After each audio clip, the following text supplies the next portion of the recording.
from the ABC 25 studio, this is Eyewitness News at 10. Thank you for joining us tonight. Glad to have you with us. I'm Brad Bird. Shelley has the night off. Shining a light tonight on a man many knew as Coach and his heroic last act. Philip Bozeman, the longtime coach at West Washington High School in southern Indiana, died this week after suffering a stroke. Eyewitness News' Brandon Bartlett here now with how the Tri-State is honoring him. Brandon?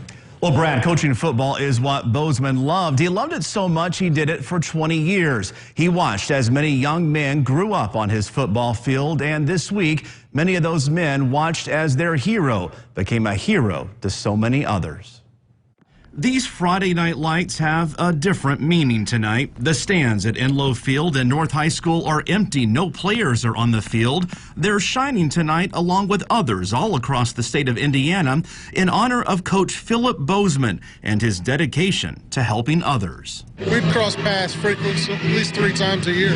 Memorial High School football coach John Hurley and Coach Bozeman started coaching around the same time, and both were part of the Indiana Coaches Association. He says Bozeman was a standout coach and very well liked by players and coaches. You know, football is a little bit different, and it's always been, and I always say it's probably the true team sport. It's hard to have a one-man show in football, and it kind of it's a pretty strong fraternity of coaches and teams throughout the state. It's a bond so great that many who played under Bozeman drove over 2 hours to honor the man that many called Dad and his last great act of helping others. They gathered in the hall of St. Vincent Hospital in Indianapolis as Coach Bozeman, an organ donor, was led on what is known as an honor walk. The players, many wearing their jerseys, stood side by side with Bozeman's family and friends as the school's superintendent prayed for their coach and the 8 lives his organs are expected to save. And Coach Bozeman is my closest friend, so